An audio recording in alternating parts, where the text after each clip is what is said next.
Okay, welcome everyone to our next talk in the Docs mini-conf today. We've got Christopher Biggs presenting the Internet of Everyday Things, IoT and the Future of Domesticity. Please make them feel welcome.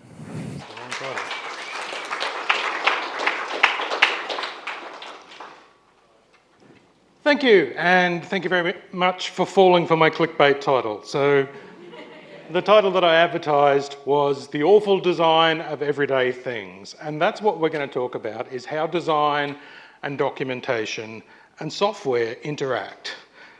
And this is the documentation mini-conf, so I'm going to present the first part of this presentation trying to convince you that you shouldn't need to write documentation. You have to write doco anyway. We'll look at how not to make it a waste of time. This is a quote that went dirt ages viral back in the 20th century when Douglas Adams used it in a newspaper column. And Douglas was paraphrasing artist and technologist Brand Ferren when he wrote that technology is stuff that doesn't work yet. And Brand was making the point that when things just work, we stop calling them technology. Nobody calls chairs technology, despite the quite remarkable amount of engineering expertise that goes into them, because they almost never go rogue for no visible reason, rather unlike computers. Technology, to propose another definition, is stuff that needs documentation, because it doesn't make sense. And a lot of the time that's because of inadequate design. So let's look at how the awful design of everyday things is one of the well springs from which our need for documentation flows. Can you believe it's 2020? We are now past the years in which many of those science fiction futures that we grew up with were set. Blade Runner, that was last year. Same for The Running Man, same for Akira. Remember Snow Crash, the post-cyberpunk Bible? That was 5 years ago. We are living, and I say this often with unrestrained glee, in the future. But really, what we're literally living in, by which I mean our homes and our workplaces, is largely the same funny-looking caves that we lived in a century ago. Welcome to the Roaring Twenties, again. Take a look at this office scene. Open plan, tall windows, big flat desks, so modern. That's 1919. Here we are in the present day. It's barely different. Take a look at this stainless steel marvel of modern kitchen design. Not really all that unlike this scene from 1915. We are just a couple of years short of the centenary of the publication of modern architecture pioneer Le Corbusier's maxim that a house, as he put it, is a machine to live in. In the last century, industry has moved from steam to silicon, household lighting from gas to LED, personal transport from horse-drawn tram to the Tesla, yet our living machines are horseless carriages at best. It's now 30 years after the publication of Donald Norman's seminal book, The Design of Everyday Things, from which I stole my title. And this book examined how the tiny usability touches in everyday items matter so much. It remains relevant and important. And Don wrote in 2018 that the technology industry badly needs to refocus on the true meaning of human-centered design, observing that despite his decades of advocacy, the same kinds of design flaws continually recur. And this is a book that, as an IT student in the 90s, I was encouraged to track down and read, which I did. And I reread the 2013 expanded edition when I was planning this talk a year or so ago. And dipping into it again last week made me realise that I probably ought to read it every year.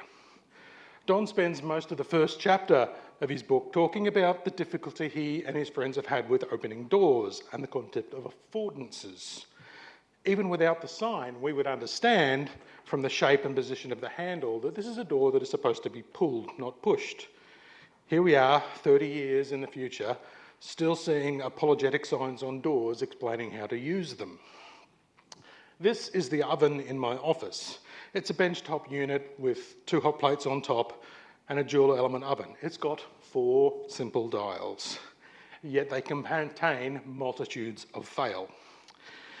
Here we see the function dial. There's a symbol there that denotes the large hot plate on top. Only one of those 2 positions actually activates the hot plate on top. The other one refers to the light above it, which lights up when the hot plate is on. The other symbols around the function dial are for various combinations of the roasting, grilling, and rotisserie functions of this oven. Don't ask me which is which, because I simply cannot remember. I have to keep the manual for this oven on the desk next to it every time I want to cook something, because it does not make sense to me. Take a look at that temperature dial. Can you tell what temperature it is indicating? It does have a pointer. It's very sleek and black on black, and even by feel it's hard to work out what temperature you've set. And I cook by feel. Sometimes when I'm using an oven, I just twiddle the temperature gauge until I see the thermostat light go out, and I know, okay, that's how hot it is right now. But that light near the temperature dial, that's not the thermostat. It indicates that the right-hand hot plate is on. The right-hand hot plate, for some reason, has its own dial, unlike the left-hand one, which it shares with the oven. Now, there's a reason why these controls probably made sense to the designer, but it's not going to be obvious to the user, even an experienced chef.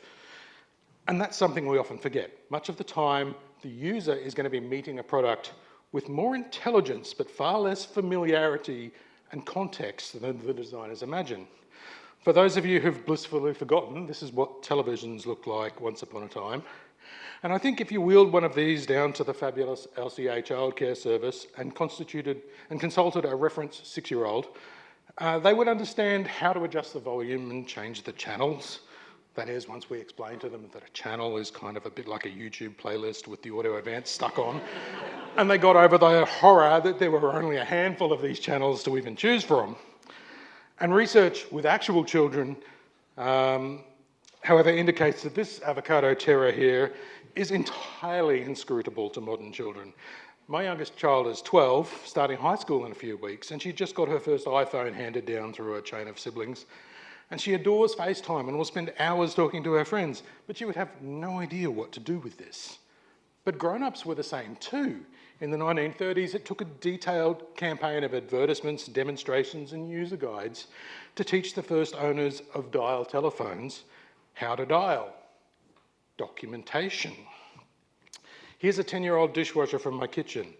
It's practically identical to the 20-year-old one that it replaced.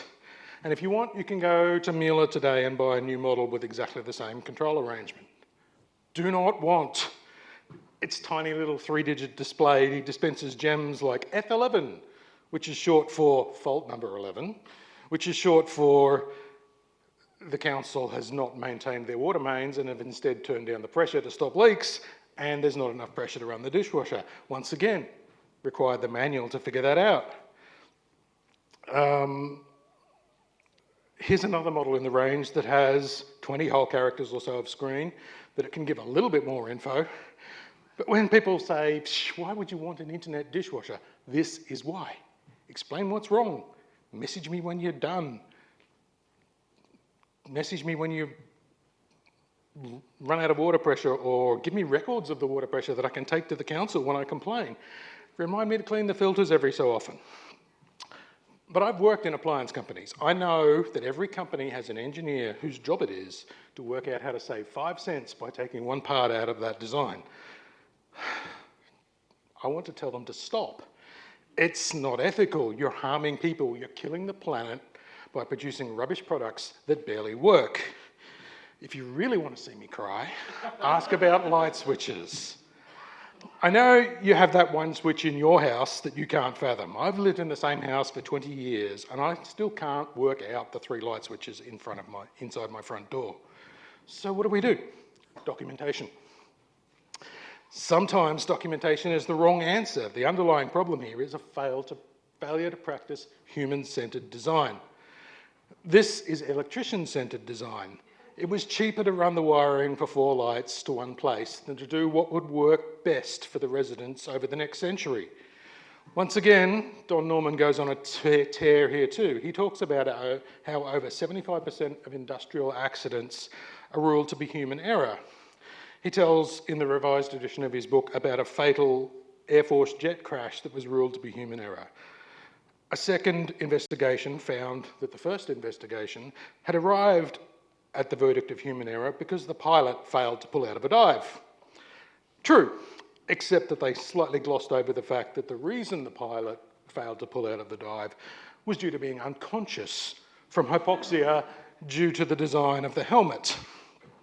And that really makes me wonder what happened last week with the tragic airliner incident in Iran. Was it really and solely human error? We'll come back to light switches a bit after I calm down. Okay, breathe. It's going to be the future soon, though. The things that make us weak and strange can be engineered away. I want you to go out of this talk and look at the world with fresh eyes. Pay attention to the frustrating interactions you have with technology and imagine a different future. And I think a lot about what kind of future I want to live in. On the left, we have Star Trek. And this is not a Star Trek set, this is actually somebody's home. Which says, in the future, whenever we wish to do anything, we poke at a menu on a screen or we command a disembodied computer voice, tea, Earl Grey, hot. In the Star Trek future, the computer becomes an unavoidable presence in our lives. Everything we do is mediated through it. On the right, we have a still from the 1984 production of Frank Herbert's Dune, directed by David Lynch, a problematic book, a widely ridiculed and regarded as terrible movie. Nevertheless, it is a spectacularly beautiful film to look at, and you can turn the sound down if you like. I'm sure you've heard of the Internet of Things.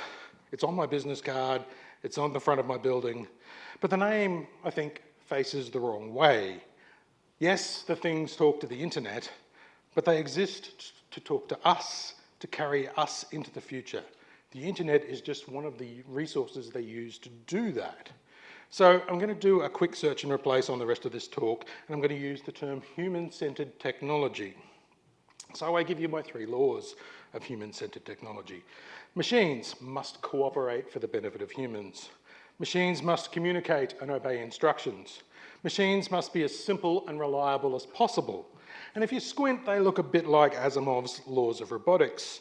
And that's not really profound, that's just me having some fun. But Asimov got to retcon in a 0th law, so I'm going to do that too. Machines must be beautiful or invisible. And that's the difference between the Dune future and the Star Trek future. If we invite machines into our living rooms, our bedrooms, and our bathrooms, they can't look like truck parts. 60 years ago, we imagined flying cars and robot cleaners and robot butlers. We didn't get that, but we got a relationship with machines that is, in some ways, even closer.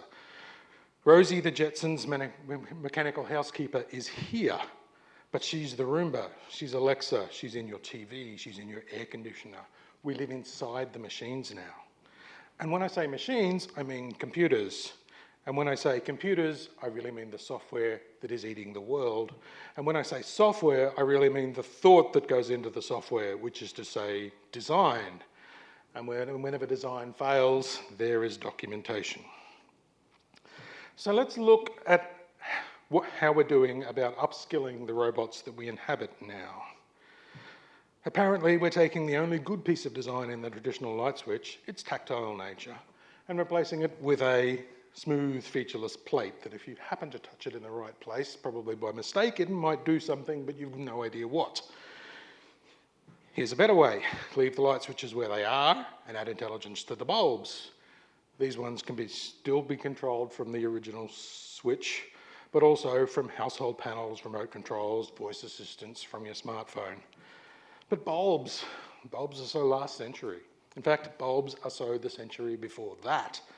Bulbs are a thing because of that need once upon a time to protect filaments within a vacuum or a nitrogen atmosphere. Filaments that aren't even there anymore. Because light-emitting diodes are awesome. We cram them into bulbs where they heat up and fail because of obsolete constraints. They're much happier spread out and much more pleasant to live with that way too, installed as strip lighting or as replacements for fluorescent tubes. And we can do much more with them, which can be complex, which can lead to documentation and other crimes. Here's the page of my phone for controlling my home appliances. Okay, make that 2 pages. Because I bought some smart light bulbs and they were great. So I went back to the same store, And I bought 4 more of the same brand, which use a different app. The current state of our inside-out home robots is pretty much a full-on dumpster fire. Nothing can interoperate because nothing's documented. Painstaking reverse engineering has managed to alleviate some of the misery, but really only some. Our shining future is right now at the level of usability of an alarm panel, which is basically 0. Look, they've crammed some documentation inside the cover there because the design failed so hard. There's a 300-page manual somewhere, but don't let the residents see it or they might not pay for the technician call-outs. This is poor design, and this is documentation used as a weapon of oppression. Please don't do that. Put a link to the documentation on the device. Put the documentation in the device if that's possible. Bluetooth, USB, whatever, QR code. Make it possible to find the documentation even if you don't know anything because you just bought a house that's full of gadgets and the previous owner threw it all out. So let's imagine a less awful security panel. You can design it, disarm it from your phone when you're outside. It messages you a picture when intrusion is detected. It starts recording from 30 seconds ago whenever something untoward happens. If you forgot to arm, it's the future. You have a phone, pull your car over, do the thing, keep moving. Documentation, ditto. You have a phone, make the documentation available on mobile devices. It's what people are going to be almost certainly using when they're trying to figure something out. So imagine your future home. Your oven has a remote timer, camera, temperature alert. All your appliances message you to announce when they're done or when something's wrong. Your washing line tells you if it's raining. And more importantly, your neighbour 3 blocks away's washing line tells your washing line to tell you that it's raining over there and you've got 2 minutes to get your washing in. Did I remember to shut the front door? Again, pull over, pop out your phone. Yep, all good, keep moving. But you didn't even need to do that because your house knows when nobody's home and locks itself up. What is the future office? And all these futures, by the way, are happening now. Your elevator plans the fastest route to the desired floors and sorts people into separate elevators. Your reception bot welcomes visitors and pages the person that they're here to see. Your meeting rooms know when they're next booked. Your climate-controlled air conditioning system actually works and it knows about the particulate levels outdoors and knows whether it's safe to open the vents or whether it needs to accelerate its filter cleaning because half the planet is on fire. And when deliveries come to a loading dock, that's announced through to the appropriate person. Okay, how are we doing for time? We've got about 10 minutes? Probably about 5. Okay. We will open the sealed section then because we have a bit of time. So there are 3 things I want you to take away. Last month I was at DDD Brisbane and I watched my friend Enrique sketching on his iPad. He mentioned he's using a particular drawing program, I won't name names, and I commented that I'd heard that they just added animation as a feature to this drawing app. And yes, he said it. In about 20 seconds, he sketched out 6 frames of a simple animation and ran it in front of me, and it was fabulous. So when I got home, I pulled out my iPad and I was going to try it. I couldn't find the feature. Had I misremembered what product he'd used? I checked the app description. Yes, it's there, as announced as a new feature. How do I access it? Couldn't work it out. Checked the publisher's website. No information on how to use their program, besides a series of blog posts announcing new releases. And this is the thing. The very first thing you need to consider, how does a new user discover your interface? Second thing to think about is your users are not stupid. They're intelligent, they're perceptive. After all, they chose your product. But they don't necessarily have context or experience, nor the domain knowledge that you have. Your product must be understandable. It must help people understand it. Now, in the mobile age, this does become more difficult because the interfaces don't have as many ways to discover, as many ways to seek help as a desktop computer would do. So documentation comes back again. Write a tutorial, not just a video. I don't want to scrobble through a 40-minute video, sorry Josh, to find out how to use the one feature I can't fathom. Maybe include a transcript that's searchable. It's a fabulous feature. Test your product on beginners. Documenters, we need to cultivate beginner's mind, to set aside our privileged context and ask ourselves, will this make sense to a newbie? Create an imaginary friend who is a time traveller from a previous century, perhaps Bennelong or Queen Victoria or your great-great-grandmother. Explain it to them. Would they be able to use your product? Do what people expect. If you don't know, watch them. Think back to that oven. If I'm twiddling a knob that I expect to cause a light to go on and off, because most ovens have thermostat feedback, then that feature needs to be there. So here are some questions you should be asking yourself to support the stages of action that a person goes through when they're learning anything, and in particular a computer program.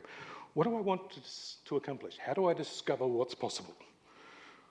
What are the alternative action sequences? Is there feedback saying, no, don't do that, you should do this? What can I do now? How do I help the user build a conceptual model of what they are interacting with? How do they do what they want to do?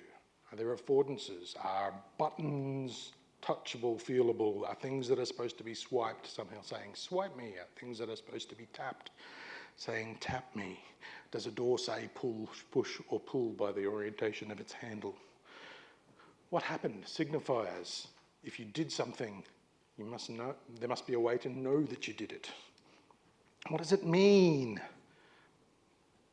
Which is to say, mappings. How does the thing that you do become reflected in the output? And is it okay? Have I reached my goal? And something that became clear to me when I was talking to Sven, a former tech writer in the registration line, is that the act of writing documentation is the act of UX review to confirm that a product supports these needs. Documentation, or rather the thought process that leads to documentation, whether or not you personally write the documentation, is part of design. It is QA for your design, and I want you to think about whether your documentation happens in the part of your development where it can deliver that benefit. So, to recap the key points, a house is a machine to live in, and our software is joining with our hardware, is joining with our environment to be an inescapable soup in which we float. So if you build software today, you are building a future that we are going to be stuck with for a long time, pending climate disaster.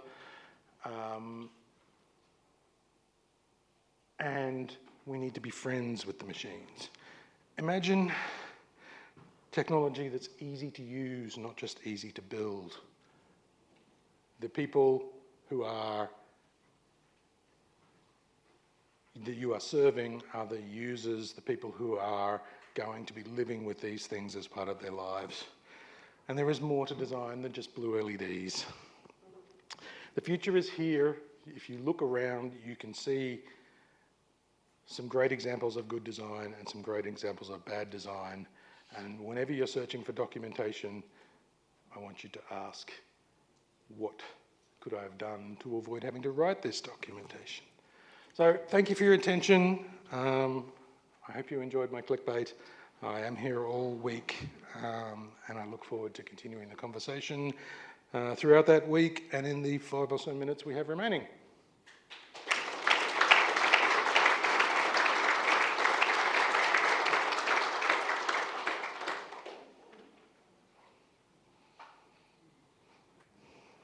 Do we have 5 minutes remaining? We have questions.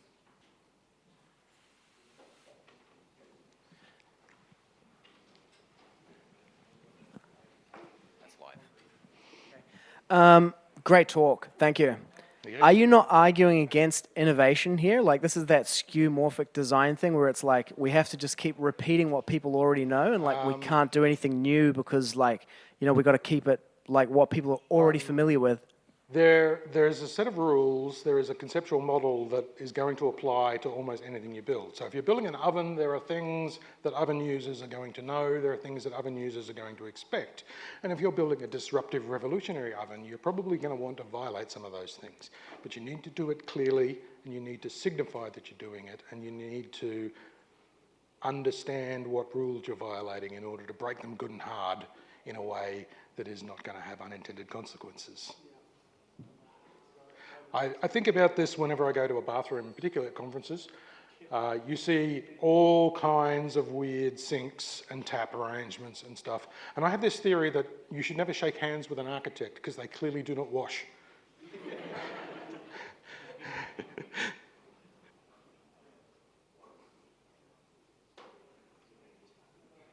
We have another one over here.